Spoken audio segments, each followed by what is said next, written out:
The Grand Hall of Pacific Coast University buzzed with excitement as wealthy donors mingled with faculty and select students.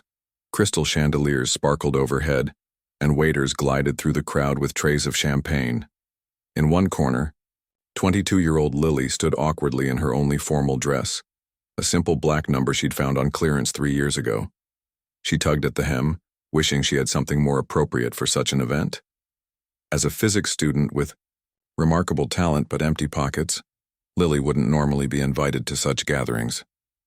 But Professor Walker had insisted she attend, claiming her brilliant research deserved recognition from potential donors. What the professor hadn't mentioned was how out of place she would feel among the wealthy elite. Lily sipped water from her glass, avoiding the champagne to stay sharp. Her 3 jobs, morning barista, afternoon library assistant, and weekend tutor, had left her exhausted. The dark circles under her eyes told the story of late nights spent studying between shifts. Last week, she'd seriously considered dropping out. The mounting student loans and the increasing cost of her mother's medical bills were becoming impossible to manage. "That's an interesting approach to quantum entanglement theory," said a deep voice beside her. Lily turned to find an elderly man, studying the research poster she'd created for the event. His tailored suit probably cost more than her entire year's rent, but it was his eyes that caught her attention, sharp and curious despite his advanced age. "Thank you," she replied, surprised anyone had actually read her work. "Most people just glance at the title and move on. Most people can't understand the implications," he said, tapping a particular equation. "You've proposed something here that contradicts what my company's researchers have been working on for years." The man introduced himself as Robert Blackwood, and Lily nearly dropped her water glass. Everyone knew Blackwood Technologies, the pioneering firm that had revolutionized computing in the last 30 years. Its founder was notoriously private, rarely appearing in public. "You're the Robert Blackwood?" she asked, immediately feeling foolish for the question. He smiled, the wrinkles around his eyes deepening. "Last time I checked, and you are?" "Lily Chen. Just a student." She gestured to her poster. "A struggling one." "Well, Ms. Chen, there's nothing just about someone who can conceptualize what you put on this poster." For the next hour, they talked about quantum physics, computational theory, and the future of technology. Lily forgot about her worn dress and empty bank account as Robert challenged her ideas with genuine interest. He listened to her theories with respect, something her male professors rarely did. When the evening ended, Robert handed her his card, not a business card, but his personal contact information.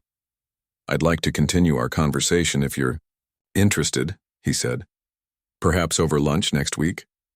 Lily nodded, too stunned to form words. As she rode the bus back to her tiny apartment, she wondered if she had imagined the whole interaction. She hadn't. The following week, Robert's driver picked her up in a sleek black car that made her neighbors stare. Over lunch at an exclusive restaurant overlooking the ocean, they continued their discussion about quantum computing. When Robert asked about her background, Lily hesitantly shared her struggles. "My mom got sick when I was in high school," she explained, poking at her salad. "Dad left years before. I got scholarships for tuition, but living expenses, books, and her medical bills," she shrugged. "Hence the 3 jobs." "And yet you're at the top of your class," Robert noted. "For now, I might have to take a break next semester. Just until I can save up enough to continue." Robert frowned. That would be a terrible waste of potential. Their lunch meetings became a weekly occurrence. Sometimes they met at the university lab where Lily would show him her experiments. Other times, Robert would send his car to bring her to his company headquarters, where she was given tours of research facilities most scientists would kill to see. 2 months into their friendship, Lily realized 2 things.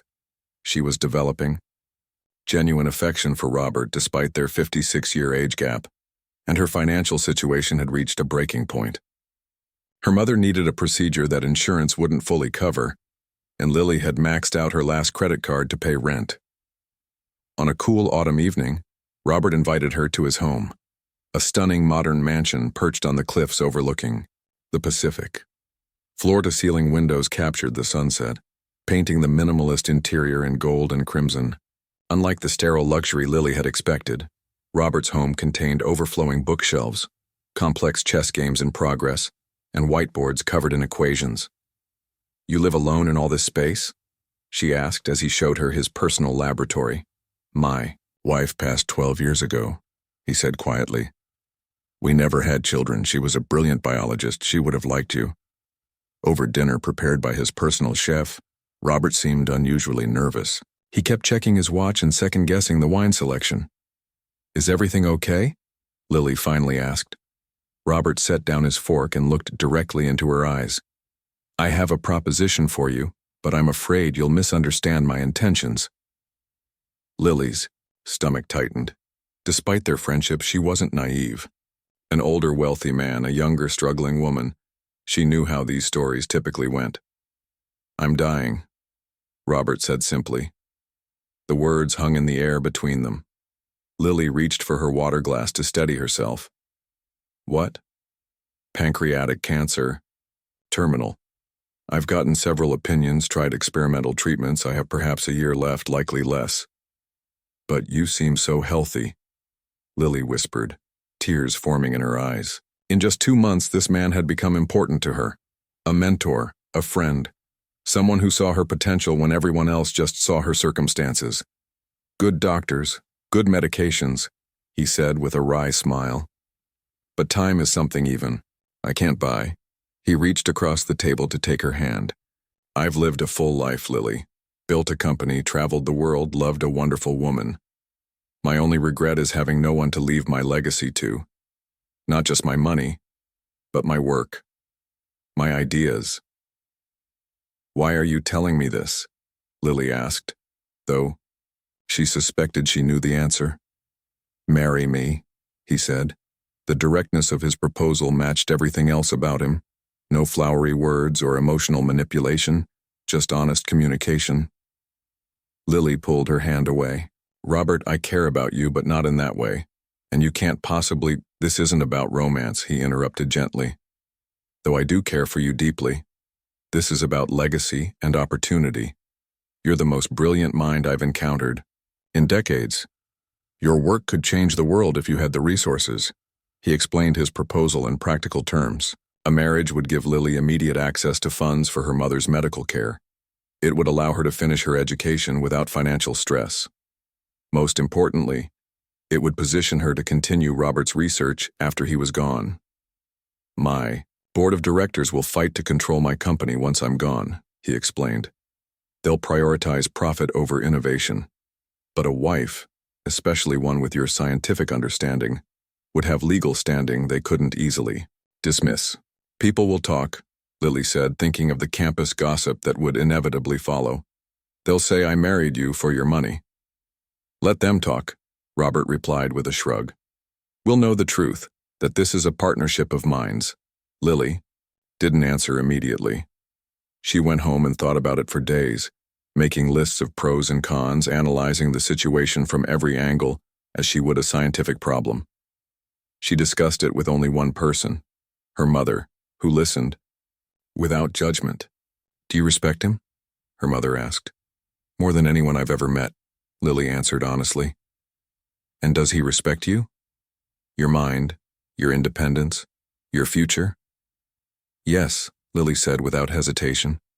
"He's never once made me feel like anything less than his equal." A week later, Lily gave Robert her answer.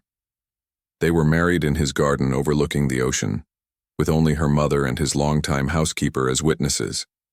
Lily wore a simple white dress, and Robert looked distinguished, in a gray suit. Their vows were brief but sincere, promising companionship and respect for whatever time they had together. As the justice of the peace pronounced them husband and wife, Lily felt a strange mixture of emotions, gratitude, affection, and an unexpected sense of purpose. Whatever came next, she knew her life had changed forever. What she couldn't possibly know was just how dramatically everything would change in just 7 days. The morning after their wedding, Lily woke up in a bedroom bigger than her entire apartment. Sunlight streamed through floor-to-ceiling windows, illuminating the ocean view that stretched to the horizon. For a moment, she forgot where she was until the events of yesterday came rushing back. She was now Mrs. Blackwood, wife to one of the richest men in the country. Robert had given her a separate bedroom, insisting their arrangement should respect her personal space. "This isn't that kind of marriage," he had said kindly. "Your comfort is my priority." The bedroom suite included a walk-in closet already filled with clothes in her size, and a private bathroom with marble floors and a shower with more settings than she knew what to do with. As Lily stepped out onto the balcony in a soft robe she'd found hanging in the bathroom, a gentle knock came at her door. "Mrs. Blackwood," called a woman's voice. "Breakfast is ready whenever you'd like to come down." The title felt foreign to her ears. "Thank you," she called back. "I'll be down soon." Dressed in jeans and a simple top from her own belongings, ignoring the designer clothes in the closet for now, Lily made her way downstairs. She found Robert sitting at a glass table on the main patio, reading news on a tablet while sipping coffee. "Good morning," he greeted, standing as she approached. "I hope you slept well." "Better than I have in years," Lily admitted. College beds and cheap mattresses had never offered much comfort. "This place still doesn't feel real." "It will in time," Robert promised. "Today, I thought we might take the yacht out. The weather is perfect, and there's something I want to show you." After breakfast, Robert's driver took them to a private marina where a gleaming white yacht waited. At nearly 100 feet long, it was more like a floating mansion than what Lily had imagined when he said yacht. A small crew welcomed them aboard, and soon they were cruising along the coastline. "This is insane," Lily laughed as she leaned against the railing, feeling the ocean spray on her face. "Yesterday I was worried about making rent, and today I'm on a private yacht." Robert stood beside her, leaning slightly on an elegant cane. Despite his wealth and power, there was something vulnerable about him now that she knew about his illness. Occasionally, she caught flashes of pain crossing his face when he thought she wasn't looking. "There's something we need to discuss," Robert said as they sat in comfortable chairs on the upper deck. "Something important about our arrangement." Lily's stomach tightened. Was there a catch she hadn't foreseen? "I've already transferred $5 million into an account in your name," he said matter-of-factly. "It's yours regardless of what happens between us. I've also arranged for all your mother's medical expenses to be covered completely, including any experimental treatments she might need." Lily's eyes widened. "Robert, that's not open for discussion," he finished with a smile. "Consider it a wedding gift. My lawyer will contact you tomorrow with the details. What I want to talk about is what comes next." A crew member appeared with a tray of drinks, and Robert waited until they were alone again before continuing. "Blackwood Technologies isn't just what the public sees," he explained, lowering his voice despite the privacy of their location. "The consumer products, the business software, that's just the visible part. The real heart of the company is something I call Project Prometheus." He pulled out a small device from his pocket that looked like a compact mirror. When he opened it, it projected a three-dimensional hologram of complex molecular structures that rotated slowly above the device. "Quantum encryption technology," Lily breathed, recognizing some of the theoretical structures from her research. "But this is beyond anything currently possible." "Not impossible, just secret," Robert corrected. "We've been developing this for 15 years. It's nearly ready, but the implications are complicated." For the next hour, Robert explained how Project Prometheus could revolutionize data security worldwide. In the right hands, it could protect privacy for everyone. In the wrong hands, it could be weaponized to break any existing security system on Earth. "Several governments and competing companies suspect what we're working on," Robert continued. "They've been trying to steal it for years. That's why I've kept the most crucial aspects off any network, stored only in the minds of 5 key researchers and myself." "And now me," Lily realized, understanding dawning. "That's why you really married me. Not just for your legacy, but to protect this work." Robert nodded slowly. "You're the only person I've met with the theoretical understanding to grasp what we're doing and the moral compass to use it wisely. My board of directors would sell this to the highest bidder without understanding the consequences. The yacht had anchored near a small private island. Robert gestured toward it. That's where we'll be spending our honeymoon week. It's completely secure. No phones, no internet connections except through encrypted channels I control. The perfect place for me to teach you everything about Project Prometheus. As they approached the island on a smaller boat, Lily noticed security cameras disguised among the palm trees and what looked like a high-tech perimeter system hidden within the lush vegetation. The beach house turned out to be a modernist structure built into the hillside, with sweeping views and what she strongly suspected was bulletproof glass. That evening, after they'd settled in, Lily sat on the terrace watching the sunset and trying to process everything. Her life had transformed so completely in 24 hours that it felt like stepping into someone else's existence. A middle-aged woman named Alicia, who Robert introduced as his most trusted housekeeper, served them dinner on the terrace. "Will there be anything else, Mr. Blackwood?" she asked after setting down the last dish. "That's all, thank you. You can retire for the evening," Robert replied. Once they were alone, Lily noticed Robert watching her with an intensity that made her pause mid-bite. "What is it?" she asked. "I want to show you something else," he said, standing carefully and gesturing for her to follow. He led her to what appeared to be a solid wall in his study. After pressing his palm against a hidden scanner, a section of the wall slid open to reveal an elevator. "Where are we going?" Lily asked as they stepped inside. "The real reason I bought this island," Robert answered cryptically. The elevator descended deep below the house, finally opening into a vast underground complex that took Lily's breath away. It was a laboratory more advanced than anything she'd seen at his corporate headquarters, with equipment she'd only read about in scientific journals. "This is where the final phase of Project Prometheus will be completed," Robert explained, walking her through the facility. "Only 3 people in the world know this place exists. Me, Alicia, and now you." In the center of the lab stood a quantum computer unlike any Lily had ever seen. Its cooling systems hummed softly, maintaining the temperatures just fractionally, above absolute zero needed for the quantum bits to function. "It's beautiful," she whispered, approaching it with the reverence of someone entering a sacred space. "It's also dangerous," Robert cautioned, "which is why I need to teach you everything, quickly. My doctors give me anywhere from 3 months to a year, but they're being optimistic." He showed her workstations, explained security protocols, and pointed out where all the emergency systems were located. "If anything happens to me, you'll need to know how to operate everything." "Nothing's going to happen to you," Lily said automatically, though they both knew it wasn't true. Later that night, after Robert had retired to his room, Lily couldn't sleep. She wandered the house, still trying to adjust to her new reality.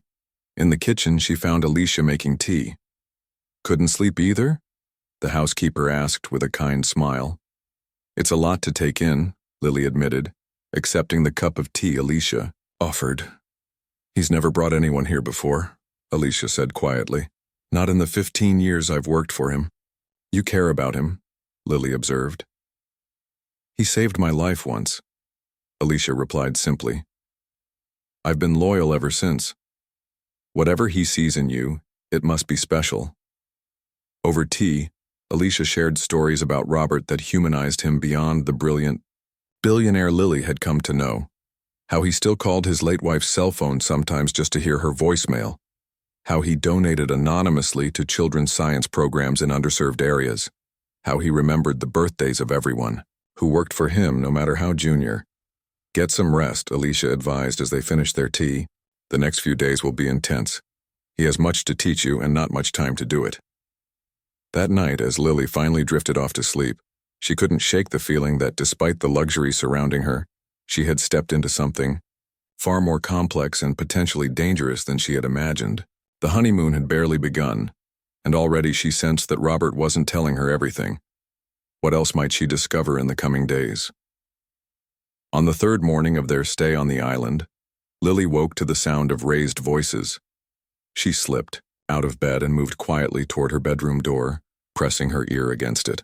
"You should have told her everything from the beginning," came Alicia's voice, uncharacteristically sharp.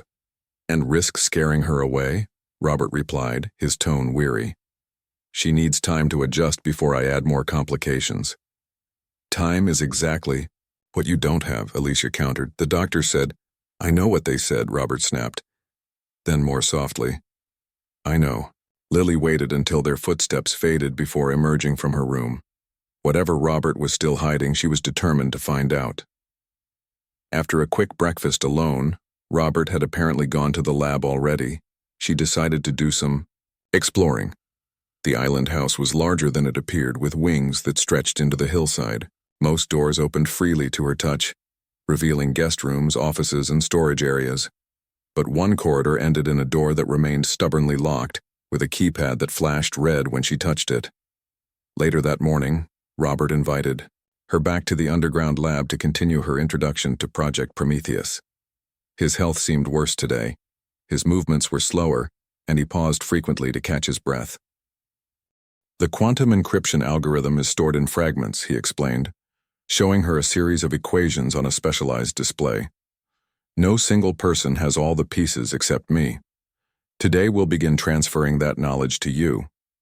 For hours, they worked together, with Robert patiently explaining concepts that pushed the boundaries of theoretical physics. Lily was a quick study, but even she struggled to absorb the sheer volume of information. This is revolutionary, she said during a break, rubbing her tired eyes. The ability to create unbreakable encryption would change everything: banking, national security, personal privacy. That's why so many people want it, Robert said darkly, and why some would do anything to prevent it from existing at all. He opened a drawer and removed a small metal case. Inside was a crystal thumb drive that glowed with a faint blue light. This contains the core algorithm, the only physical copy in existence. The rest is up here. He tapped his temple. Why show me all this now? Lily asked. You could have waited until you really needed to pass it on. Robert's gaze turned distant. Because the ones who are after this don't know I'm dying. They think they have to take it from me. His eyes refocused on her. I needed someone they wouldn't suspect. Someone with the brilliance to understand it, and the integrity to protect it. A chill ran through Lily. Who exactly is after it? That's the million-dollar question, Robert sighed. Could be rival companies, foreign governments, intelligence agencies, probably all of the above. They've tried hacking, industrial espionage, even attempted kidnapping once. Kidnapping? Lily gasped. Robert, what have you gotten me into? He reached across the table and took her hand. I've taken every precaution to keep you safe. No one knows you're connected to Project Prometheus. To the world, you're just the young wife of an eccentric billionaire. That evening, while Robert rested in his room, Lily decided to try another approach to the locked door she'd discovered earlier. She found Alicia in the kitchen preparing dinner. Can I ask you something? Lily began casually. What's behind the locked door in the east wing? Alicia's hands stilled momentarily before resuming their work. You should ask Robert about that. I'm asking you, Lily pressed. You said he saved your life once. What did you mean by that? The older woman sighed, setting down her knife. I used to work for a competing tech company. I discovered they were doing something illegal, selling user data they'd promised to protect. When I threatened to go public, they framed me for corporate espionage. I was facing 20 years in prison when Robert stepped in. He cleared my name and gave me a new start. So you feel you owe him? I owe him my loyalty, not blind obedience, Alicia corrected. And right now I think he's making a mistake by not telling you everything. She reached into her pocket and pulled out a key card. The East Wing is a secure communications center. If you really want to know what you've married into, go see for yourself. The key card worked. The door slid open to reveal what looked like a small military command center. Multiple screens displaying security feeds, news channels, and what appeared to be financial data from around the world. A wall of photographs caught Lily's attention. Some showed Robert with various world leaders and business titans. Others showed people Lily didn't recognize, with dates and locations noted beneath.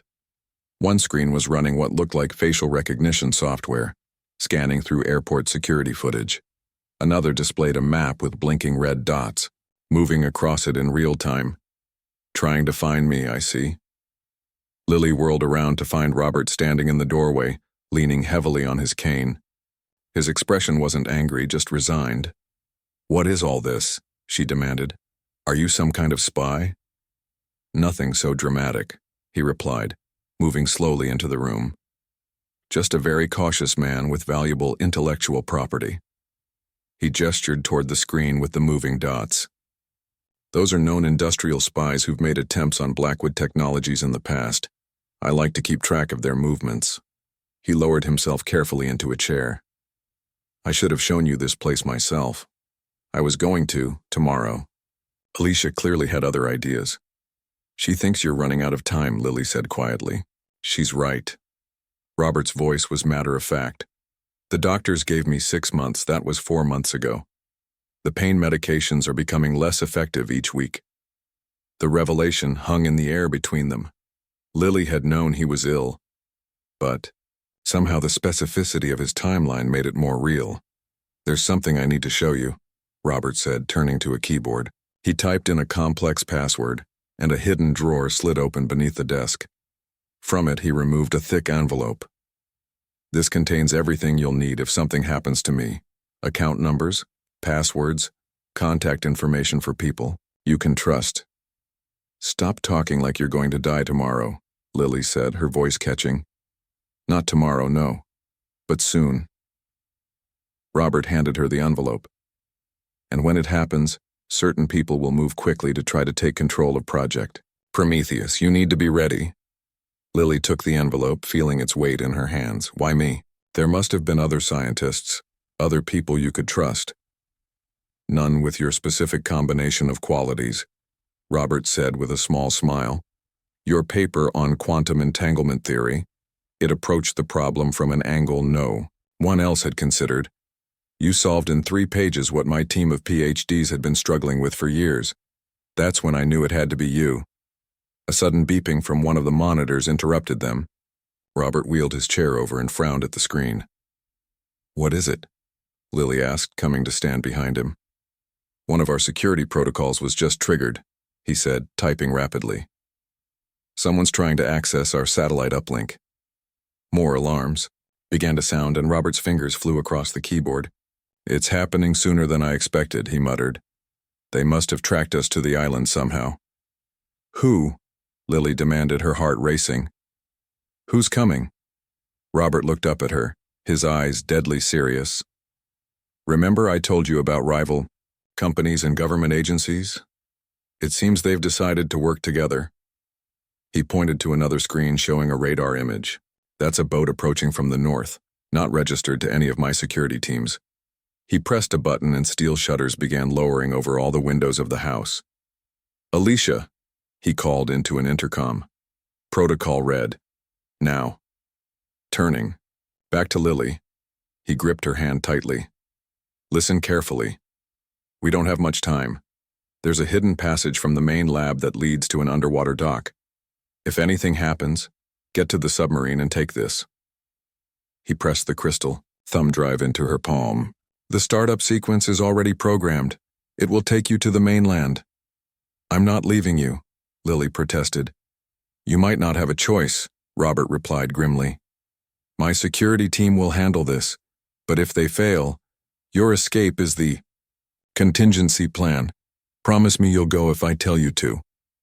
Before Lily could answer, Alicia burst into the room. "They've breached the outer perimeter," she reported. "Security count at least 8 armed individuals." In that moment, looking at the approaching threat on the security monitors, Lily realized this was no longer about an unusual marriage or a secretive project. This was a matter of life and death, and the countdown to whatever came next had officially begun. Alarms blared throughout the island compound as Robert's security team sprang into action. Through the monitors, Lily watched men in tactical, gear taking defensive positions around the property.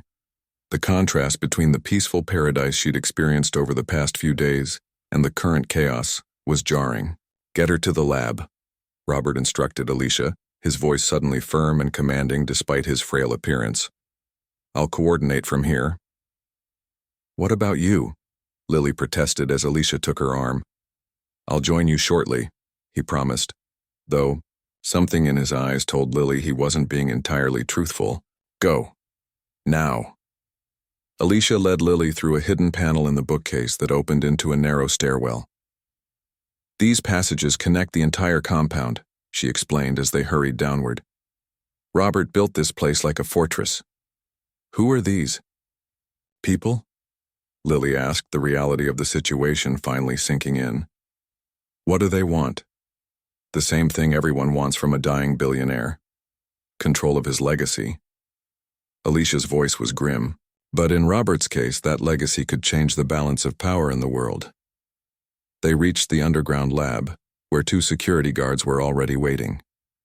Alicia immediately went to a wall panel and began entering codes, causing sections of the lab to seal off behind reinforced doors. "The quantum computer is now in lockdown," she reported. "No one can access it without Robert's biometric signature. Or yours." "Mine." Lily was confused. "He added you to the security protocols yesterday," Alicia explained. "You're now officially his backup." A crackling voice came over the intercom. "We have engagement on the north perimeter," a man reported tensely. "They're well-armed and well-trained, requesting backup." Robert's voice responded, calm despite the circumstances. "Team 2, reinforce north. Team 3, maintain the house perimeter. No one gets to the central complex." Lily paced nervously, the crystal thumb drive still clutched in her hand. "We can't just hide down here, we need to help them." "The best help you can provide is keeping that safe," Alicia pointed to the thumb drive. "That's what they're really after." The sounds of distant gunfire echoed through the intercom, followed by shouted commands and the occasional explosion. Lily flinched at each new burst of noise, the reality of the danger becoming increasingly clear. "They've breached the main house," came another report, moving to secure the east wing. Lily's heart sank. "That's where Robert is." Before Alicia could stop her, Lily rushed to the lab's main computer and pulled up the security feeds. The command center showed Robert still at his post, calmly directing his security teams while the sounds of fighting grew closer. "He's going to get himself killed," Lily muttered, scanning the other feeds. The intruders were methodically working their way through the house, clearly familiar with tactical operations. Their faces were covered, giving no clue to their identities. Suddenly, the lab door slid open and Robert appeared, moving surprisingly quickly despite his condition. "They've taken the east wing," he reported. "We're running out of time." He crossed to a wall safe hidden behind a panel and entered a complex series of numbers. The safe swung open to reveal several passports, bundles of cash in different currencies, and a small metal case. "Contingency plan," he explained, handing the case to Lily. "Inside are new identities for both of us, account information that can't be traced, and coordinates for a safe house in New Zealand." "Both of us?" Lily repeated. "You're coming too?" "That's the plan," Robert said, though his expression was doubtful. "But if we get separated, you take this and go. The submarine is prepped and waiting." A massive explosion rocked the compound, causing dust to rain down from the ceiling. The lights flickered momentarily before emergency power kicked in. "They've breached the central complex," one of the guards reported grimly. "We've lost contact with teams 1 and 2. Robert turned to Alicia. "Get her out, use passage C." "No," Lily said firmly, surprising herself with her resolve. "I'm not leaving you here." "This isn't a debate," Robert snapped, showing the first real anger Lily had seen from him. "I brought you into this mess. I won't let you die for it." "And I won't let you sacrifice yourself," Lily countered. "We go together or not at all?" For a moment they stared at each other in silent standoff. Then Robert's expression softened. "You're more stubborn than I expected," he said with a hint of admiration. "Fine. We go together. But you follow my lead." Another explosion, closer this time, made the decision for them. Robert quickly showed Lily how to access Passage C, a narrow tunnel that led deeper into the hillside. "This connects to the underwater dock," he explained as they entered the dark passage, Alicia and one remaining guard following behind. "It's about half a mile. Can you make it?" "I should be asking you that," Lily replied, noting how heavily he was leaning on his cane. Adrenaline is a wonderful temporary cure, Robert said with a strained smile. Let's move. They made their way through the tunnel, guided by dim emergency lighting. Robert's breathing grew increasingly labored, but he pushed forward with remarkable determination. Behind them, they could hear the sounds of pursuit. The intruders had discovered the passage. Almost there, Robert encouraged as they reached a steep section that descended toward the water. Just a little further, they emerged into a small cavern where a sleek mini-submarine waited in a pool of crystal-clear water. It looked like something from a spy movie, small, black, and clearly built for speed rather than comfort. You first, Robert insisted, helping Lily down the ladder toward the sub's hatch. As she climbed down, a burst of gunfire echoed through the cavern. Lily looked up in horror to see Robert stagger backward, clutching his shoulder. Blood seeped between his fingers as he slumped against the wall. "Robert," she screamed, starting to climb back up. "Stay down," he ordered, his voice strained but commanding. The security guard returned fire, providing cover as Alicia helped Robert toward the ladder. More shots rang out as the first of the pursuers emerged from the tunnel. The guard crumpled to the ground, but not before taking down two of the attackers. "Get in the sub," Alicia told Lily, her voice leaving no room for argument. "I'll get him down to you." With shaking hands, Lily opened the submarine hatch and climbed inside.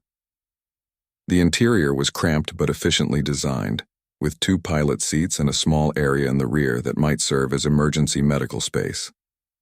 Moments later, Alicia helped lower Robert through the hatch. His face was ashen, his shirt soaked with blood. "How bad is it?" Lily asked, helping him into one of the seats. "I've had worse paper cuts," Robert joked weakly. "Start the engines. There's a medical kit under the rear panel." Alicia leaned through the hatch. "I'll hold them off as long as I can," she said. "The startup sequence is already programmed. Just press the green button and pull the main lever." "You're coming with us," Lily insisted. Alicia shook her head. "Someone needs to make sure they don't follow." She reached into her pocket and pressed something into Lily's hand, a small silver key. "For the safe house. Robert will know what to do with it." Before Lily could protest further, Alicia closed the hatch and secured it from the outside. Through the small viewport, Lily saw her take up position with the fallen guard's weapon. "We have to go," Robert urged, his voice faint. "Now, Lily." Fighting back tears, Lily found the green button and pressed it. The submarine's engines hummed to life, vibrating beneath her feet. She pulled the main lever as instructed, and the vessel began to move forward, submerging as it left the dock.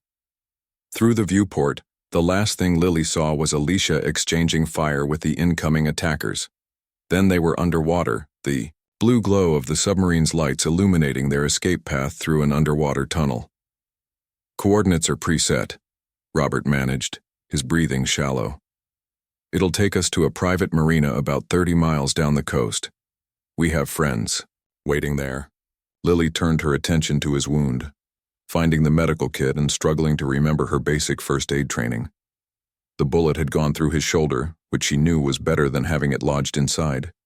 But he was losing blood, rapidly. "Who are these people, Robert?" she asked as she applied pressure bandages. "Why go to all this trouble for encryption technology?" Robert winced as she tightened the bandage. "Because it's not just encryption," he admitted. "Project Prometheus can also break any existing security system. Whoever controls it could access anything. Government databases, banking systems, nuclear launch codes. It would make them virtually unstoppable." "Then why create it at all?" Lily demanded. "Because the math was beautiful," Robert said simply, "and because I believed I could control it, keep it safe." He laughed bitterly, then coughed. "Arrogance, perhaps. The same arrogance that made me think I could protect you by bringing you into this." "You didn't force me," Lily reminded him. "I chose to marry you." Without knowing the full danger, Robert countered. His eyes fluttered closed momentarily, then opened with visible effort. "Lily, listen. If I don't make it—" "Don't talk like that," she interrupted. "We're going to get you to a doctor." "If I don't make it," he repeated firmly, "you need to destroy Project Prometheus. The algorithm, the hardware, all of it. The World isn't ready. Before Lily could respond, a sudden impact rocked the submarine, throwing them sideways in their seats. Warning lights flashed across the control panel. They're following us, Robert said grimly. Underwater pursuit craft. Faster than this old tub. Another impact, harder this time. A crack appeared in one of the viewports, a thin line that promised trouble. We can't outrun them, Lily realized, panic rising in her throat. No, Robert agreed, his voice suddenly calm despite the chaos. But we can outsmart them. With effort, he pulled himself upright and took the controls. There's a reason I chose this particular escape route, he said, a ghost of his old confidence returning to his voice. Let me show you one last trick.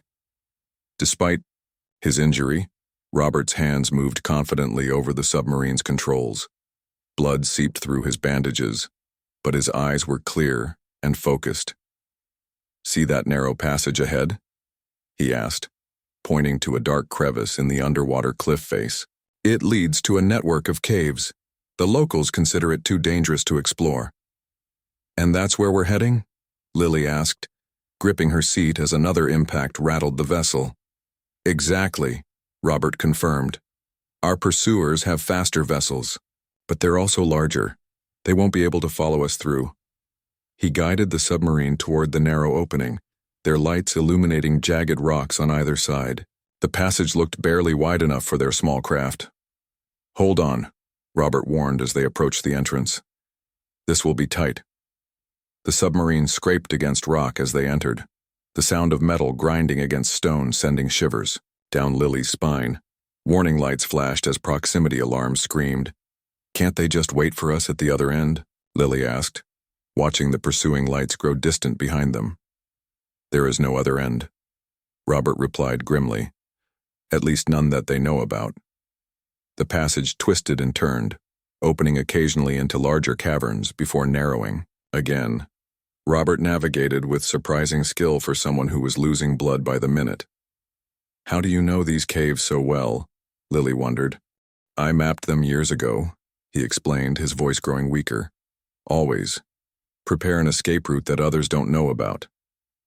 They emerged into a vast underwater cavern, its ceiling glittering with natural formations that reflected their lights. Robert guided the submarine to a hidden alcove and cut the engines. Now we wait, he whispered. Their sonar can't penetrate these rock formations effectively. If we stay silent, they'll miss us. For 20 tense minutes, they remained, motionless in the water. Twice they saw the lights of pursuing craft sweep through the main cavern, searching. Both times the vessels moved on without discovering their hiding place. They'll give up eventually, Robert said, his breathing becoming more labored. Think they've lost us in the caves. Lily checked his bandages and found them soaked through. His skin was clammy, his pulse rapid but weak. You need a doctor, she insisted. How much farther to the marina? Not far, Robert assured her. Just through the back passage. He pointed weakly to a barely visible gap in the cavern wall. But we need to wait a bit longer. Make sure they're gone. As they waited, Robert's condition deteriorated. His face grew ashen, his breathing shallow. Lily found more bandages in the medical kit and changed the dressing on his wound, but it wasn't enough. He needed proper medical attention, and soon. Robert, she said gently. We need to go now. He nodded weakly and tried to reach for the controls, but his hand trembled too much. You'll have to do it, he admitted. I'll talk you through it. Under his guidance, Lily restarted the engines and navigated toward the hidden passage. Gap was even narrower than the one they'd entered through, forcing them to proceed at a crawl. Almost there, Robert encouraged as they inched forward. Just beyond this, a passage and opens to the sea. Just as he promised, the narrow tunnel eventually widened, and they emerged into open water. The midnight sea stretched before them, stars reflecting off its surface. Head northeast, Robert instructed. The marina is 5 miles up the coast. Lily steered as directed, pushing the damaged submarine as fast as it would go. Robert struggled to stay conscious, occasionally giving directions in an increasingly faint voice. Who were those people? Lily asked, trying to keep him talking, keep him awake. Consortium, Robert managed. Multiple interests, working together. Government agencies, tech competitors, all want Prometheus. And Alicia? Will she be okay? Robert's expression darkened. Alicia knows too much. If they capture her. He didn't need to finish the thought. Lily understood the implications. Alicia had sacrificed herself to give them a chance to escape, knowing what likely awaited her if she survived. After what seemed like hours but was probably only 40 minutes, lights appeared on the shoreline ahead, the private marina Robert had mentioned. As they approached, Lily could see figures waiting on the dock, illuminated by security lighting. How do we know they're friendly? She asked nervously. Recognition signal, Robert said, pointing weakly to a red button. Press it 3 times, pause, then twice more. Lily did as instructed. A matching pattern of lights flashed from the dock in response. Friends, Robert confirmed with relief. Old friends. I trust. She guided the submarine to the dock as instructed. Hands reached down to help them as they emerged from the hatch. Robert was immediately placed on a stretcher, medical personnel swarming around him. Private medical facility. Nearby. A tall man in a dark suit told Lily as they rushed Robert to a waiting vehicle. Best doctors. Complete discretion. Everything happened in a blur after that. The drive to a nondescript building hidden in the hills. The medical team that took Robert away while Lily paced in a private waiting room. Hours of uncertainty, clutching the metal case Robert had given her, the crystal thumb drive secured in her pocket. Finally, a doctor approached, an older woman with kind eyes and a grave expression. The bullet did significant damage. She explained gently, combined with his pre-existing condition. I'm sorry, but it doesn't look good. We've done everything we can, but can I see him? Lily asked, her voice barely a whisper. The doctor nodded and led her to a recovery room where Robert lay surrounded by medical equipment. His eyes were closed, his breathing assisted by a machine.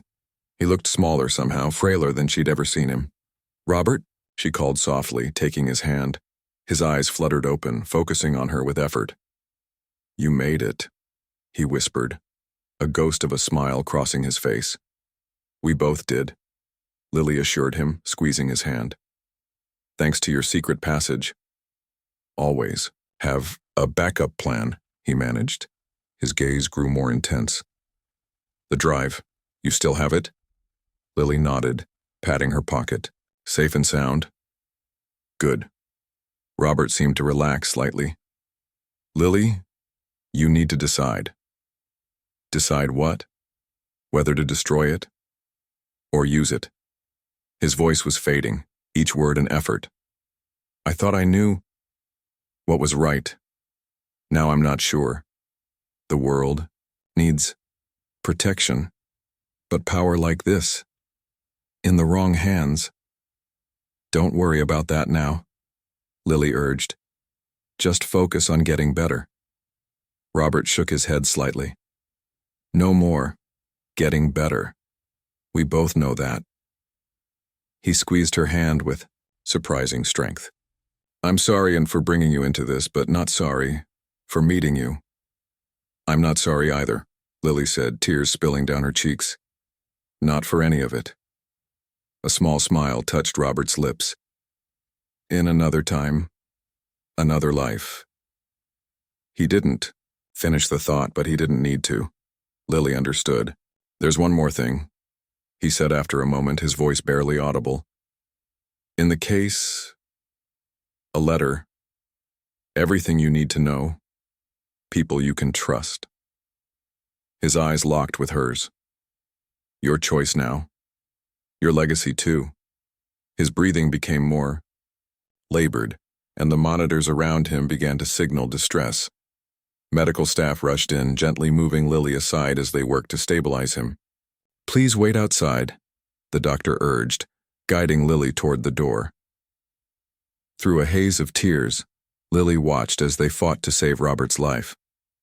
But she already knew somehow that this was the end. A week ago, she had been a struggling student worrying about rent. Now she was the widow of a billionaire, holding the key to technology that could change the world, for better or worse. Hours later, as dawn broke over the coastline, the doctor confirmed what Lily already knew. Robert Blackwood was gone. According to his instructions, there would be no public announcement yet. His death would be kept secret until Lily was safely away.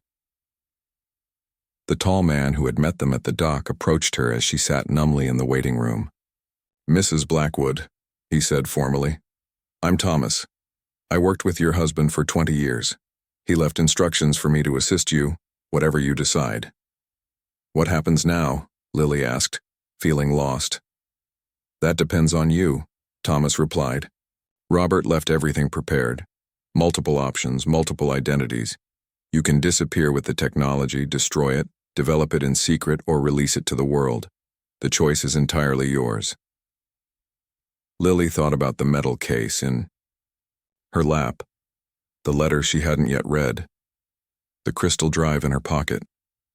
She thought about the young woman she had been just 7 days ago, with dreams of finishing her degree and making scientific discoveries. She thought about Robert, who had seen something in her that she hadn't fully recognized in herself. "I need time," she said finally. "Time to think, to understand what I've inherited." Thomas nodded. "Of course. There's a safe house prepared as Robert planned. No one knows about it except for me and one other person Robert trusted completely. You can stay there as long as you need." As they left the medical facility through a private exit, the morning sun bathed the coastline in golden light. A week had passed since Lily had married an elderly billionaire, a week that had changed everything. In the car, she finally opened the metal case and found the letter Robert had mentioned. His handwriting was elegant but shaky, evidence of his illness even before the events of the previous night. "My dear Lily," it began. "If you're reading this, our time together was even shorter than I feared. I'm sorry for that. There's so much more I wanted to teach you, so much more I wanted to share." The letter continued for several pages, outlining the full history of Project Prometheus, the names of people she could trust and those she should avoid at all costs. It detailed accounts and properties around the world now in her name, research facilities she now controlled, and the true extent of the fortune she had inherited. The final paragraph brought fresh tears to her eyes. "I didn't expect to find someone like you at the end of my life. I married you for practical reasons, but in our brief time together, you brought something back to me I thought was long gone. Hope for the future. Whatever you decide about Prometheus, know this. I believe in you. The world is in good hands with you, Lily Blackwood. Make your own legacy in your own way. That's all I ask." As the car wound its way up into the hills toward the safe house and whatever future awaited her, Lily watched the ocean recede in the distance. 1 week ago, she had been a poor student who married an elderly billionaire. Today, she was a widow, with the weight of the world on her shoulders and a decision to make that could change the course of human history. The journey had only just begun.